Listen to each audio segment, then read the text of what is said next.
നിനക്കായി. രചന റുക്സാന KS. ഭൂമിയിലെ പുൽക്കൊടിയാണ് ഞാൻ, ആകാശത്തിലെ ചന്ദ്രനാണ് നീ. ഒരുപാട് അകലം നമുക്കിടയിലുണ്ട്, ഒരുപാട് തടസ്സങ്ങളും നിലനിൽക്കുന്നു. എന്നാലും എൻ്റെ മനസ്സിൽ നീ വേരുപടർത്തിയിരിക്കുന്നു. ഒരുപാട് വസ്തുവിനോട് എനിക്കുണ്ടായ സ്നേഹം യഥാർത്ഥമാണ്. പക്ഷെ അവരുടെ ഉപയോഗം കഴിയുമ്പോൾ അവരെന്നെ വലിച്ചെറിഞ്ഞു പോയി. അതിനുശേഷം ഞാൻ ആരെയും സ്നേഹിച്ചിട്ടില്ല.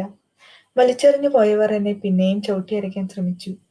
പിന്നീട് ആരും എന്നെ പരിഗണിക്കാതെയായി. അവഗണന മാത്രം. അങ്ങനെയിരിക്കെ ഞാൻ എൻ്റെ നാഥനോട് പ്രാർത്ഥിച്ചു കഴിഞ്ഞ സമയം ആകാശത്തിലെ ഒരു നോട്ടം എന്നെ നോക്കി നിൽക്കുന്നത് പോലെ തോന്നി. ആ നോട്ടം ആരുടേതാണെന്ന ഭാവം പോലും ഞാൻ കാണിച്ചില്ല. പലതവണ അവൻ എന്നെ നോക്കിയിരുന്നു. പക്ഷേ അവൻ എന്നെ നോക്കുന്നത് ഞാൻ കണ്ടില്ല എന്ന് നടിച്ചു. അവഗണനയുടെ പേരിൽ എനിക്ക് കിട്ടേണ്ട അവകാശം നിഷേധിച്ച ആ ദിനം. ദാഹിച്ചു വലഞ്ഞ എനിക്ക് അവർ ഒരിറ്റു വെള്ളം പോലും തന്നില്ല. ഒരിറ്റു വെള്ളത്തിനു വേണ്ടി ഞാൻ കേണപേക്ഷിച്ചു.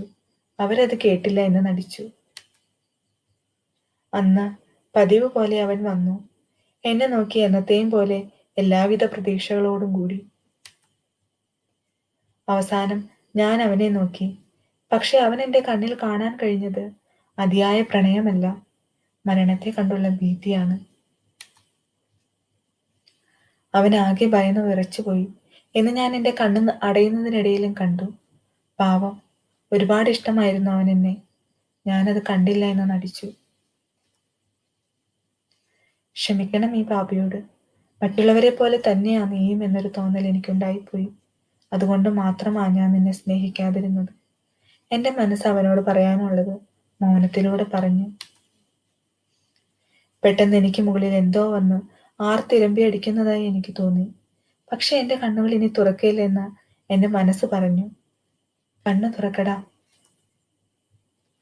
എനിക്ക് ചുറ്റും ആരൊക്കെയോ പറയുന്നത് ഞാൻ കേട്ടു. ഞാൻ ശ്രമിച്ചു, പക്ഷെ കഴിയുന്നില്ല. പലതവണ അവർ മിഴി തുറക്കാൻ ആവശ്യപ്പെട്ടു.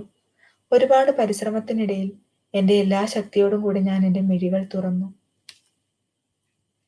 അപ്പോൾ ഞാൻ കണ്ടത് തെളിഞ്ഞ ആകാശവും എനിക്ക് ചുറ്റും പെയ്യുന്ന മഴത്തുള്ളികളുമാണ്.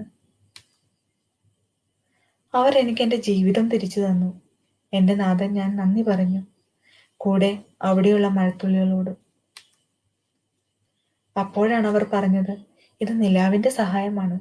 അദ്ദേഹം നിന്നെ വല്ലാതെ ഇഷ്ടപ്പെടുന്നു. പലപ്പോഴും ഞങ്ങളോട് അത് പറഞ്ഞിരുന്നു. ഞങ്ങൾ നിന്നോട് അത് പറയാമെന്ന് പറയുമ്പോൾ വേണ്ട, അതിന് സമയമായില്ല എന്ന മറുപടി മാത്രമാണ് നൽകിയിരുന്നത്. പക്ഷേ ഇന്ന് നീ മരണത്തെ മുന്നിൽ കണ്ട് കിടക്കുക എന്ന് മനസ്സിലായ ഉടനെ റബ്ബിനോട് അദ്ദേഹം അതിയായി പ്രാർത്ഥിച്ചു. അവൻ ഈ മഴ ചൊരിഞ്ഞു, നിന്നെ വീണ്ടെടുത്തു. നിങ്ങൾക്കിടയിൽ ദൂരമുണ്ടാവാം, പക്ഷേ അതിനെ മറികടക്കാനുള്ള ഉപാധിയാണ് ഞങ്ങൾ. നിങ്ങൾക്ക് പറയാനുള്ളത് ഞങ്ങളിലൂടെ കൈമാറാം. അതിനുശേഷം ഞാൻ ആത്മാർത്ഥമായി അവനെ സ്നേഹിക്കാൻ തുടങ്ങി.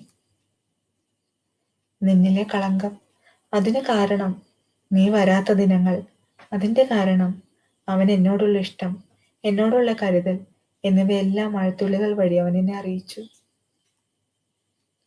അവ തിരിച്ച് ബാഷ്പമായ ആകാശത്തേക്ക് ചെല്ലുമ്പോൾ എനിക്ക് പറയാനുള്ളത് എല്ലാം ഞാനും പറഞ്ഞു വിടും. അങ്ങനെ ഞങ്ങൾ പ്രണയിച്ചുകൊണ്ടേയിരുന്നു. ഒരു നാൾ ഒരു വലിയ കാർമേഘം അവനെ എന്നിൽ നിന്നും മറച്ചു. പക്ഷേ ഞാൻ അത് മാറുന്നതിനായി കാത്തിരുന്നു. എത്ര നേരം എന്നറിയില്ല, അത് മാറിയില്ല. പക്ഷേ ഒരു പുഞ്ചിരിയോടെ ഞാൻ അവനെ കാത്തിരുന്നു. അപ്പോൾ എൻ്റെ നാഥനോട് പ്രാർത്ഥിച്ചു. എൻ്റെ കർത്തവ്യം ഞാൻ നിർവഹിച്ചു. അവനെ പ്രതീക്ഷയോടെ കാത്തിരിക്കുകയും ചെയ്തു. നീ എന്താണ് ഈ നോക്കുന്നത്? എൻ്റെ മുമ്പിൽ വന്നു നിന്ന ഒരു പൂമ്പാറ്റ ചോദിച്ചു. ഞാൻ എൻ്റെ നിലാവിനെ നോക്കുകയാണ്. അവളോട് ഞാൻ എൻ്റെ പ്രണയത്തെക്കുറിച്ച് പറഞ്ഞു. നിലാവിനെയോ? നീ എന്ത് ഭ്രാന്തായി പറയുന്നേ? അവൻ ആരുടെയും സ്വന്തമല്ല. ഒരിക്കലും നടക്കാത്ത ഒരു കാര്യമാണത്. പിന്നെ വളരെ വലിയ കാർമേഘമാണ് നിലാവിനെ ഇപ്പോൾ വന്ന് മൂടിയിരിക്കുന്നത്. അതിനെ മറികടക്കാൻ നിനക്കോ നിലാവിനോ കഴിയില്ല. അത് തന്നെ വലിയൊരു തടസ്സമാണ്. പിന്നെ എങ്ങനെയാ? അവൾ അതും പറഞ്ഞ് എന്നിൽ നിന്നും പറന്നകന്നു. ഞാൻ അവളെ പുഞ്ചിരിയോടെ നോക്കി നിന്നു. കുറെ നേരം പിന്നെയും ഞാൻ അവനെ കാത്തിരുന്നു. പക്ഷെ അവൻ വന്നില്ല. എന്നാലും എന്റെ കാത്തിരിപ്പിന് ഞാൻ അറുതി വരുത്തിയില്ല. അവനെ കാത്തിരുന്നു, ക്ഷമയോടെ, എല്ലാ കടമയും നിർവഹിച്ചുകൊണ്ട്, എന്റെ നാഥനോട് പ്രാർത്ഥിച്ചുകൊണ്ട്. അവസാനം എല്ലാം മറയും നീക്കി അവൻ എന്റെ മുന്നിൽ പ്രത്യക്ഷനായി. എന്റെ സന്തോഷം അതിര് കവിഞ്ഞ ഒരു പുഴ പോലെയായി. ഞങ്ങൾ പിന്നെയും പ്രണയം പങ്കുവെച്ചുകൊണ്ടിരുന്നു. അപ്പോഴാണ് പൂമ്പാറ്റ തിരിച്ചു വന്നത്. ഞങ്ങൾ ഒരുപോലെ സന്തോഷിക്കുന്നത് അവൾ കണ്ടു. അവൾ എന്നോട് ക്ഷമ ചോദിച്ചു. പെട്ടെന്ന് രശരീരി ആകാശത്ത് നിന്നും കേട്ടു. അതെന്റെ നാഥന്റെയായിരുന്നു. നിങ്ങൾ എന്റെ സൃഷ്ടികളാണ്. എല്ലാത്തിനും ഓരോ കടമയുമുണ്ട്. എന്നെ നിങ്ങൾ ആരാധിക്കുകയും വേണം. കരഞ്ഞു പ്രാർത്ഥിച്ചാൽ, ആത്മാർത്ഥമായി പ്രാർത്ഥിച്ചാൽ ഞാൻ അത് സാധിച്ചു തരും. പക്ഷേ പലരും തന്റെ ഇഷ്ടങ്ങൾക്ക് മുന്നിൽ എന്നെ മറക്കുന്നു. കൂടെ അവരുടെ കർത്തവ്യവും. സ്നേഹവും പണവും വെട്ടിപ്പിടിക്കാനുള്ള പരക്കം വചലും ഒക്കെയായി അവൻ ജീവിതം കഴിച്ചു കൂട്ടുന്നു. പിന്നീട് ആ പ്രണയം ആത്മാർത്ഥതയില്ലാത്തതാവുന്നു. പിന്നീട് ജീവിതം പണത്തിന് വേണ്ടി മാത്രമാകുന്നു. അവൻ വിഷമിക്കുമ്പോൾ വിളിക്കാനുള്ള ഒരാൾ മാത്രമായി ഞാൻ മാറുന്നു. അതെന്റെ മനസ്സിനെ വിഷമിപ്പിച്ചു. പക്ഷെ നിങ്ങൾ നന്ദിയുള്ളവരാണ്. ഒരിക്കലും ഒന്നാവില്ല എങ്കിലും ആത്മാർത്ഥമായി സ്നേഹിച്ചു. നിങ്ങളുടെ കർത്തവ്യവും നിർവഹിച്ചു. എല്ലാത്തിനും ഉപരി നിങ്ങൾ എന്നെ എന്നും ഓർത്തു, എന്നോട് പ്രാർത്ഥിച്ചു. ഒരുപാട് സന്തോഷമായി എനിക്ക്. ഭൂമിയിൽ നിങ്ങൾക്ക് ഒരുമിക്കാൻ കഴിയില്ല. അത് ഞാൻ നിശ്ചയിച്ചു വെച്ചിട്ടുള്ളതാണ്. പക്ഷേ എല്ലാത്തിനൊടുവിൽ നിങ്ങളായിരിക്കും വിജയികൾ. ആ വിജയം നിങ്ങൾ ഒരുമിച്ച് ആഘോഷിക്കും. നമ്മളുടെ സ്വർഗവാസികളായിക്കൊണ്ട് എന്നും ഈ സ്നേഹം നിലനിൽക്കും. അതിന് യാതൊരുവിധ തടസ്സമോ ഒന്നും ഉണ്ടാവുകയില്ലെന്ന് നാം നിങ്ങൾക്ക് വാക്ക് തരുന്നു. അശരീരി മാഞ്ഞു. ഞങ്ങൾക്ക് ഈ ജീവിതത്തിൽ കിട്ടിയ വലിയ അനുഗ്രഹമായി അത് മാറി. പിന്നീട് ഞങ്ങൾ ഒരിക്കലും ഞങ്ങളുടെ പ്രണയത്തെ ഓർത്ത് കരയേണ്ടി വരികയോ ഒന്നും വേണ്ടി വന്നില്ല. ഞങ്ങളുടെ കടമ നിർവഹിച്ചു. ആത്മാർത്ഥ പ്രണയം പങ്കുവച്ചു. മറ്റുള്ളവരെയും സ്നേഹിച്ചു. സ്നേഹം പഠിപ്പിച്ചു.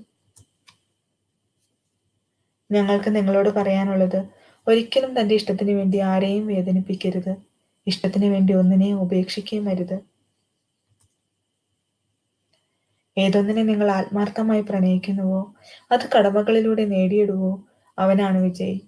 അവനെ എന്റെ സമ്മാനമാവും അവന്റെ പ്രണയിനി.